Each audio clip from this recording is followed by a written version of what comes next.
척학인 제러미 리프킨이 자신의 책에서 이런 이야기를 합니다. 앞으로 20년 후에 지금 인류가 쓰고 있는 모든 제품을 생산하는데 현재 노동력의 10%만 있으면 될 것이다. 이런 이야기를 합니다. 다소 거리감 있게 들릴 수 있는데요. 우리나라가 불과 50년 전만 해도 전체 인구의 70%가 농사를 지으면서 살아갔습니다.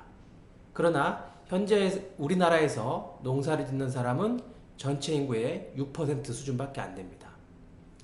여러 가지 공법 개량이라든가 새로운 종자 발견 그리고 여러 가지 자동화 등으로 해서 생산량이 훨씬 더 많아지긴 했지만 현재 6%가 생산한 양이 과거 70%보다 생산량이 훨씬 더 많습니다. 농경사에서 산업화 시대로 접어들면서 전부 다 어디로 갔었냐면 사무실과 공장이라는 안으로 사람이 들어갔습니다. 아침 9시에 출근해서 저녁 6시까지 모여서 일을 할 때 시너지가 났기 때문에 그러한 삶들을 지난 몇십 년 동안 살아왔던 겁니다. 그러나 동전을 500개를 쭉 쌓으면 우리가 알고 있는 이런 직업이라는 형태들, 교사, 공무원 혹은 은행원, 직장인 이런 우리가 알고 있는 직업이라는 패턴은 동전 500개 중에 하나밖에 해당하지 않는 아주 짧은 세월에 만들어진 직업이라고 합니다. 인간 본연하고는 맞지 않을 수도 있는 거죠. 앞으로는 과거처럼 특정 조직에 속해 있지 않아도 내가 원하는 것을 할 수 있는 그런 시대가 됐습니다.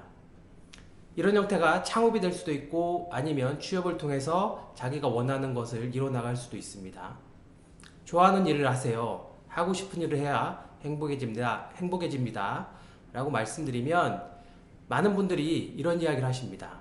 젊은 친구들은 제가 좀 아는 것이 없어서 직장 가서 조금 더 배우고 나중에 경력을 쌓아서 제가 하고 싶은 일을 할 겁니다. 라는 이야기를 하는데요. 실제 이것은 현실화되기 어렵습니다. 힘들게 취업이라는 선택을 해서 힘들게 회사에 들어가 보면 대부분 사람들은 여러 가지 의지나 이런 바램을 갖고 들어가지만 직장이라는 툴에서 모여서 살게 되어 있습니다. 하루 종일 같이 일을 하고요. 밥도 같이 먹고 저녁 때 회식도 하고 그렇습니다. 때로는 주말을 같이 보내기도 하고요. 그 안에서 울타리를 치면서 살아갑니다. 그러다가 나이를 먹으면 결혼을 하게 되고 아이가 생기게 되고 그렇게 또 살아갑니다. 어느 순간 나를 뒤돌아보면 내가 나이가 너무 많이 먹었다는 것을 깨닫기 전까지 계속 이런 형태로 살아갑니다. 가슴 뛰는 삶의 이력서로 다시 써라 라는 책을 보면 이런 얘기가 나옵니다. 무엇인가를 못하는 것은 너무 젊다고 생각하거나 혹은 너무 나이가 많기 때문이다 라는 이야기를 합니다. 사실 지금이 가장 빠른 겁니다. 과거에는 내가 하고 싶은 걸 꿈꿔도 사실 대안이 많이 있지 않았습니다. 특정 조직에 속해 있어야 어떤 정보라든가 여러 가지 일하는 게 시너지가 났었죠. 제가 10년 전에 게임을 만드는 사람입니다. 우리나라는 비즈니스를 어떻게 전개를 하냐면요. 삼성, KT, SKT 같은 이런 절대적인 위치에 있는 사업자를 대상으로 술 먹고 골프 치고 접대해서 서비스에 탑재되면 대박치고 아니면 쪽박차는 우리나라는 아직도 갑과 을이 존재하는 수직적인 방식으로 일을 하고 있습니다. 그러나 아이폰이 2009년도에 국내에 출시가 되면서 일하는 형태가 바뀌기 시작합니다. 애플은 스스로 자기 소스 코드를 다 공개를 합니다. 그리고 전 세계 수십만 명의 개발자들에게 소스 코드를 다 공개해 줄 테니 너희들이 여기에서 게임도 좋고 뭐 생산적인 것도 좋고 다른 무엇도 좋으니 만들어서 올려라 앱스토어에.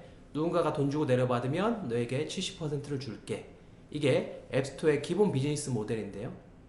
삼성, LG는 수직적인 방식으로 일을 했던 반면에 애플은 수평적으로 일을 하고 있는 겁니다. 애플은 스스로 고용하지 않아도 아웃소싱을 주지 않아도 자발적으로 전 세계 수십만 명의 개발자들이 이런 자기의 꿈을 실현하기 위해서 도전을 하고 있는 거죠. 물론 세부적으로 들어가면 비즈니스 모델 자체에 일종의 노동력 착취일 수도 있고요. 실제 성공하기가 쉽지 않다라는 그런 문제도 존재하긴 하지만 근본적으로 기회가 아주 다양하게 균등하게 열려있는 이런 사회가 됐습니다. 수평사에서는 과거처럼 모든 진영을 갖고 놓고 갈 필요가 없습니다. 내가 잘하는 것만 하고요. 나머지는 파트너십으로 해서 가볍게 빨리빨리 넘어가는 겁니다. 이런 수평사에서는 특정 부분에 역량을 갖고 있는 1인 기업에게 아주 큰 기회가 오는 시대라고 할 수 있습니다.